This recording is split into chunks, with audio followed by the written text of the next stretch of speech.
students, welcome back to my class. This is Vijay Lakshmi Naik. Today we are going to deal with class 6th geography, second chapter, globe, latitudes and longitudes.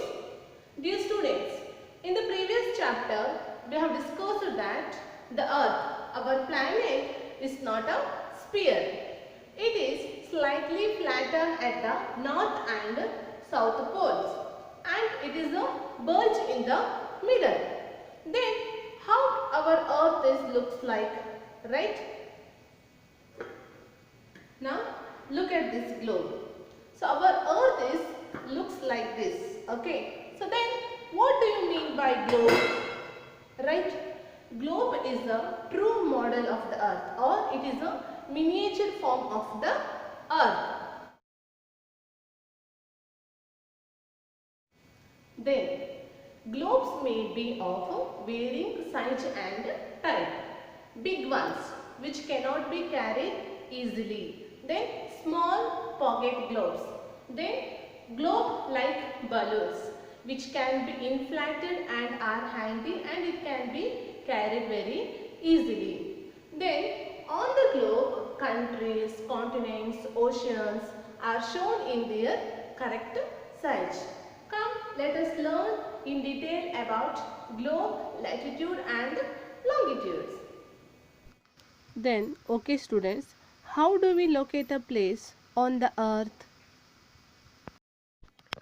To locate a place on the earth, we need certain points of reference and lines to find out the location of places. So, to locate a place on the globe, latitudes and longitudes are drawn.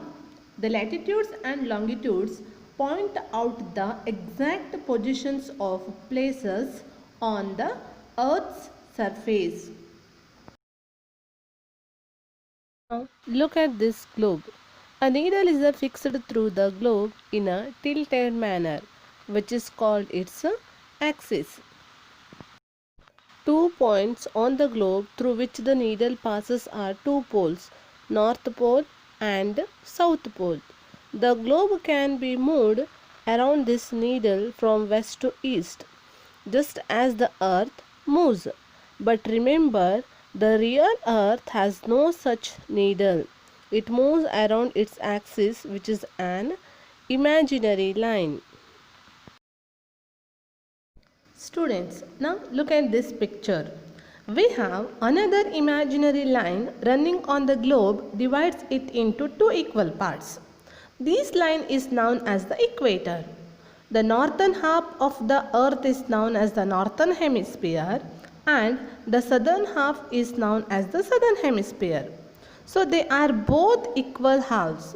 Therefore, the equator is an imaginary circular line, is a very important reference to point out locate places on the earth. Now in this picture we can see all the parallels of latitudes.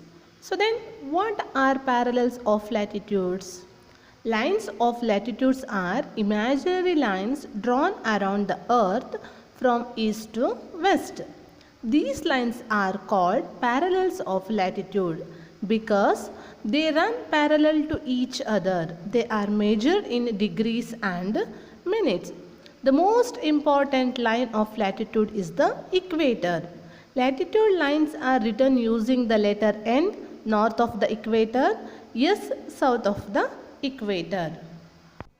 And all parallels north of the equator are called north latitudes. Similarly, all parallels south of the equator are called south latitudes. Now, in this picture, we can identify 2 places. First one is Chandrapura in Maharashtra, which is in India. This lies in the 20° northern latitude, and another one is the Belo Horizonte in Brazil, which is in South America. This lies in the 20° southern latitude. Important parallel of latitudes are Tropic of Cancer, Tropic of Capricorn, Arctic Circle and Antarctic Circle. Next, let us learn the heat zones of the earth. The three heat zones of the earth are torrid zone, temperate zone and frigid zone. The midday sun is exactly overhead at least once a year on all latitudes in between the Tropic of Cancer and the Tropic of Capricorn. These areas therefore receive the maximum heat. So therefore this area is called torrid zone. And the midday sun never shines overhead on any latitude beyond the Tropic of Cancer and the Tropic of Capricorn.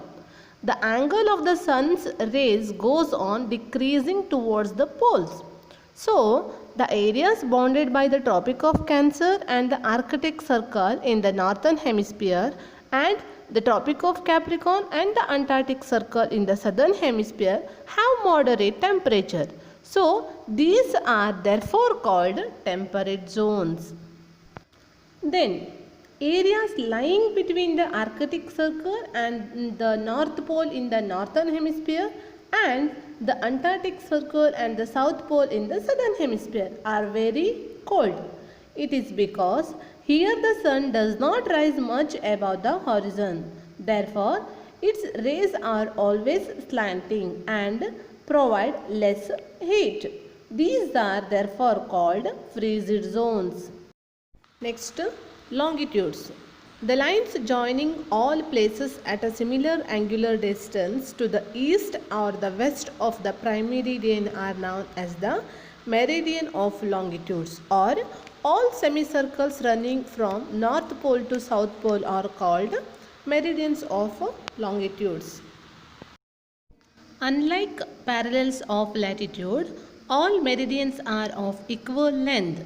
Thus, it was difficult to number the meridians. Hence, all countries decided that the count should begin from the meridian which passed through Greenwich, where the British Royal Observatory is located.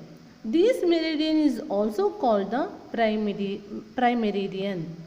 The value is 0 degree longitude, and from it we count 180 degree eastward as well as 180 degree westward. And the prime meridian and 180 degree meridian divided the earth into two equal halves, the eastern hemisphere and the western hemisphere. Therefore, the longitude of a place is followed by the letter E for the east and W for the west. And that 180 degree east and 180 degree west meridians are on the same line.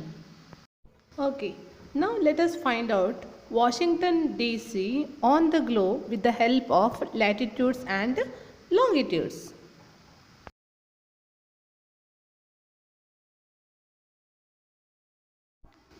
So we have to find out Washington DC on the globe itself. So 39 degree north latitude and 77 degree west longitude. Let us find out. Okay. This is equator. So Washington DC lies in the north latitude, right? So 39 degree north latitude. Then this is prime meridian. So Washington DC lies in the west longitude. So next, let us learn about the longitude and time. Students, how do we measure time? We measure time by the movement of the earth, the moon and the planets, right? So, the sun regularly rises and sets every day and it's natural. So, the sun is the best timekeeper throughout the world. So, local time can be calculated by the shadow cast by the sun, which is the shortest at noon and longest at sunrise and sunset. When the prime meridian of Greenwich has the sun at the highest point in the sky, all the places along this meridian will have midday or noon. We already know that the earth rotates from west to east. So, those places east of Greenwich will be ahead of Greenwich time and those to the west will be behind it. The rate of differences can be calculated as follows. The earth rotates 360 degrees in about 24 hours. Means 15 degrees is equal to 1 hour. 1 degree is equal to 4 minutes. 15 into 4 is equal to 60 minutes. 15 into 24 is equal to 360 degree. Total 360 degrees. When it is 12 noon at Greenwich. Greenwich means here. Here is the 12 noon means the time at 15 degree east of Greenwich will be 1 hour ahead of Greenwich time, which means 1 o'clock. But at 15 degree west of Greenwich, the time will be behind Greenwich time by 1 hour. Therefore, it will be 11 am. Similarly, at 180 degree, it will be midnight when it is 12 noon at Greenwich. At any place, a watch can be adjusted to read 12 o'clock when the sun is at the highest point in the sky, when it is midday. The time shown by such a watch will give the local time for that place. You can see that all the places on a given meridian of longitude have the same local time. Now let us understand about Indian Standard Time. Why does a country need a standard time? In a country with large east-west extent, the variation in the local time is very great. It creates confusion over train timing, flight timing, etc. So to solve this problem, the local time of a particular meridian is taken as the standard time for the entire region of the country. For example, in India, there will be a difference of about 1 hour and 45 minutes in the local times of Dwarka in Gujarat and Dibrugarh in Assam. It is therefore necessary to adopt the local time of some central meridian of a country as the standard time for the country. In India, the longitude of 82 degree 30 minutes east is treated as the standard meridian. The local time at this meridian is taken as the standard time for the whole country. It is known as the Indian Standard Time. Students, do you know what is the time difference between India and England? Time difference between India and England is about 5 hours 30 minutes. Because India is located at 82 degree 30 minutes east of England or London, which is at 0 degree longitude. The sun moves at 15 degree per hour or 1 time zone per hour speed from east to west. So, it takes 5 hours 30 minutes for the sun to reach England from India. That is why there is a difference of 5 hours 30 minutes. Students, some countries have a great longitudinal extent. So these countries have more than one standard time. For example, in Russia, there are 11 standard time zones. The earth has been divided into 24 time zones of 1 hour each. So each zone does cover 15 degrees of longitude. Okay students, we have completed the lesson here. I hope you have understood the topic very well. So let's meet in the next class. Bye and have a nice day.